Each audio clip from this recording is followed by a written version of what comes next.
Yeah, I'd like to get, if possible, have a wellness check done on my daughter. And I've been trying to get a hold of her, and her phone just tends to go to voicemail. I was just wondering if I could have somebody maybe go by her house and check on her. In June 2019, a young woman named Mackenzie Lueck disappeared after arriving in Salt Lake City, Utah, from a flight from Los Angeles, California. The investigation later revealed that she had ordered a Lyft ride from the airport. What happened to her next? Today we're talking about Mackenzie Lueck, a young woman and college student who sadly lost her life in 2019. Mackenzie's story touched many people's hearts, and through this video we want to remember her for the kind and happy person she was. In June 2019, a young woman named Mackenzie Lueck disappeared after arriving in Salt Lake City, Utah, from a flight from Los Angeles, California. The investigation later revealed that she had ordered a Lyft ride from the airport, but instead of taking her home, the driver dropped her off at a local park in the middle of the night. Concerned for her safety, her parents reached out to the police to request a wellness check, explaining that they had been unable to reach her by phone, which kept going to voicemail. They asked if someone could go to her home to make sure she was okay. Yeah, I'd like to get, if possible, have a wellness check done on my daughter. And I've been trying to get a hold of her, and her phone just tends to go to voicemail. I was just wondering if I could have somebody maybe go by her house and check on her. Who was Mackenzie Lueck? Mackenzie Lueck was born on November 8, 1996, in El Segundo, California. Her friends and family describe her as a kind, smart, and caring person. She was close to her family and had lots of friends. She went to the University of Utah in Salt Lake City, where she was studying kinesiology and health promotion, hoping to one day work in healthcare to help others. Outside of her studies, Mackenzie was just like many other young adults, trying to balance school, work, and having a good time with friends. She had been a student there since 2014 and lived in an apartment near Trolley Square. A member of the Alpha Chi Omega sorority, Mackenzie was passionate about travel and had recently completed a solo trip through Europe. The night Mackenzie disappeared. On June 17, 2019, Mackenzie returned from visiting her family in California. She arrived at the Salt Lake City airport around 2 a.m. and sent a text to her family, letting them know she'd landed safely. After that, she took a Lyft ride to a place called Hatch Park in North Salt Lake City. Mackenzie had arrived and contacted friends to let them know she was in town, but after that, her cell phone was turned off and last used around 3 a.m. Mackenzie, though living away from her parents, was usually in constant contact with them through text messages and phone calls. Friends found it strange she wasn't answering her phone. They set up a Facebook page called Find Mackenzie to aid the search. Her family expressed their gratitude for community support, saying their main goal was to bring her home. The Lyft driver later told the police that Mackenzie got out of the car at the park. Security footage showed her meeting a man there, but after that nobody heard from her again.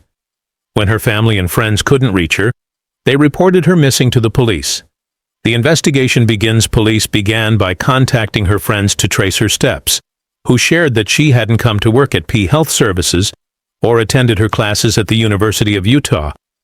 Friends went to her apartment and found her car, but her luggage was missing.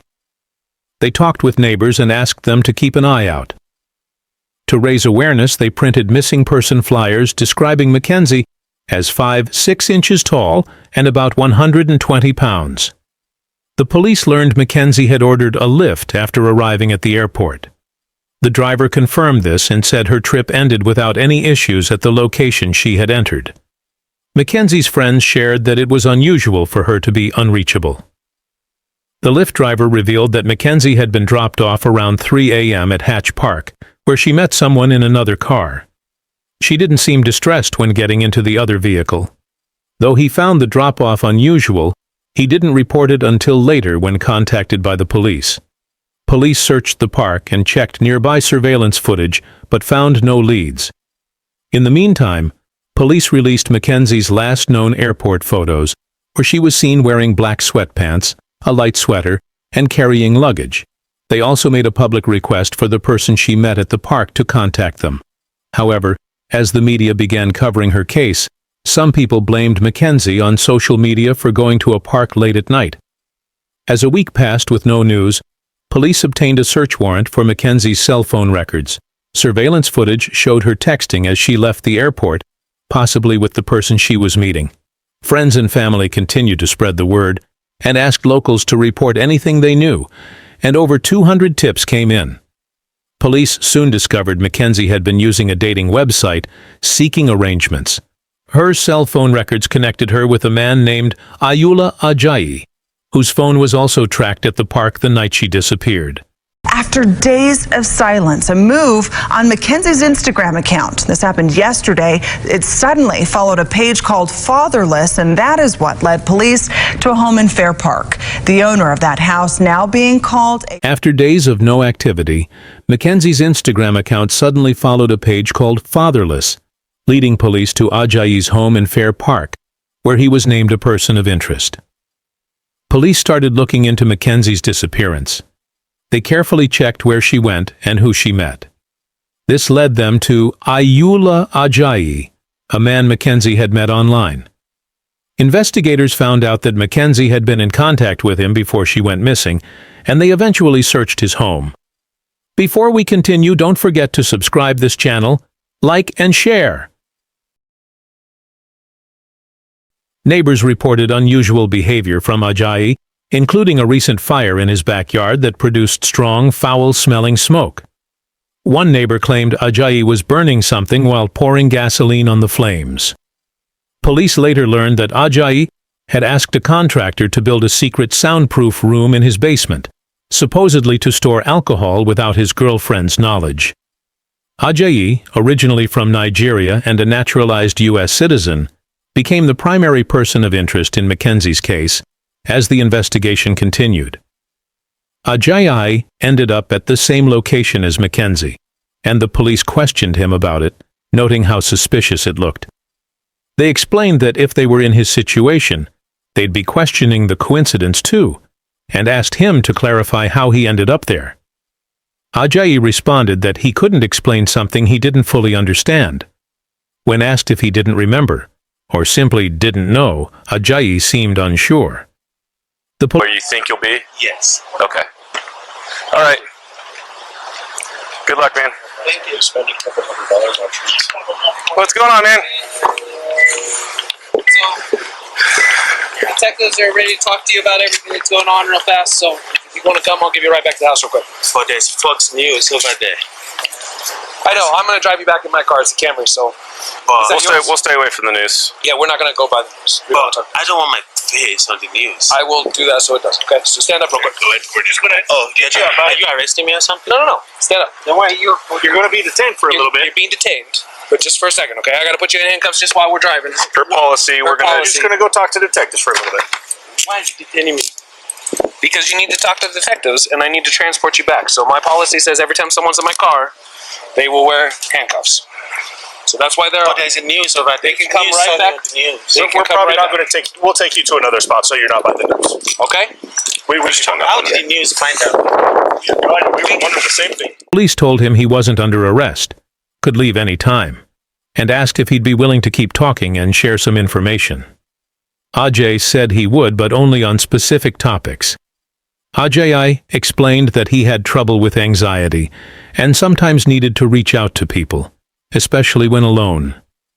He mentioned he'd tried to talk to Mackenzie through a dating app, but she blocked him after he sent her a photo, ending their conversation.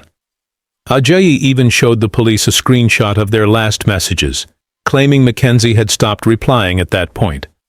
However, the police showed Ajayi that records proved Mackenzie's phone received multiple messages from his Wi-Fi, his IP address, around the time she went missing.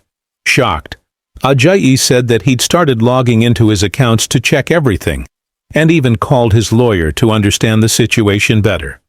Ajayi agreed to let the police download information from his phone, but wanted his lawyer's approval first.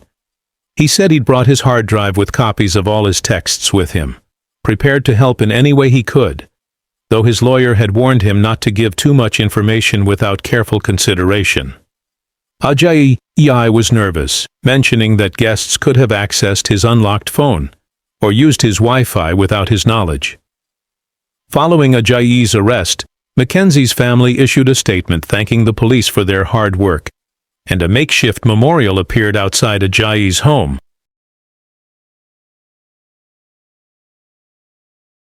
There's more for you to tell me, and you're holding back, and I don't understand why.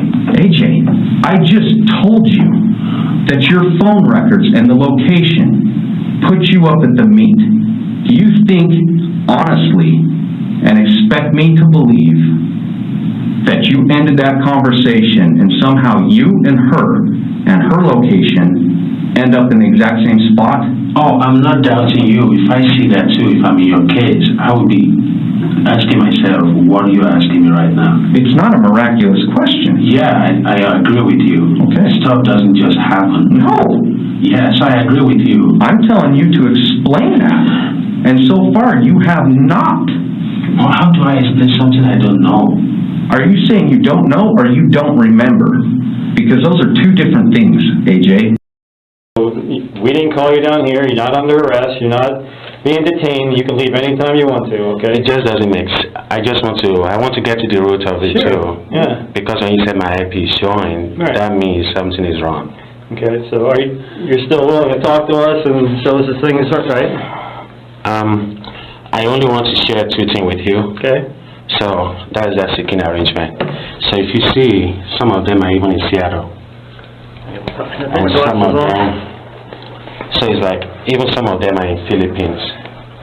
So I have PTSD and anxiety. I just need to talk to someone whenever I'm alone. Where parts of Mackenzie's remains were discovered in the backyard.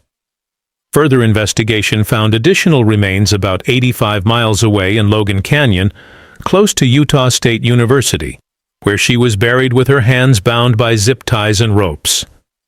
Police tracked AJ's cell phone data to the canyon, placing him there about a week after Mackenzie disappeared.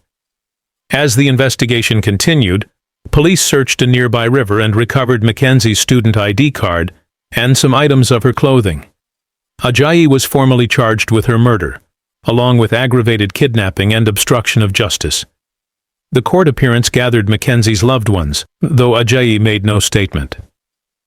Meanwhile, police continued their search for further evidence connected to Mackenzie's murder. Ajayi was quickly arrested, and the investigation uncovered some very disturbing details about what happened to Mackenzie. The arrest and court case. Ajayi was charged with several serious crimes, including murder and kidnapping. As the case went to court, the police found that Ajayi had planned what happened to Mackenzie well in advance. He bought supplies and tried to hide the evidence in his backyard. In October 2020, Ajayi pleaded guilty to murdering Mackenzie and was sentenced to life in prison without the chance of getting out. While this brought some justice, it could never bring Mackenzie back, and her friends and family were heartbroken. Remembering Mackenzie's story also brought up important lessons about safety, especially when meeting people online. Her story reminds us to look out for each other and to always be careful. Her story reminds us to appreciate life and to be kind to each other. Thank you for watching this video. If this video moved you, please consider sharing it to help keep Mackenzie's memory alive. Take care, stay safe, and look out for each other.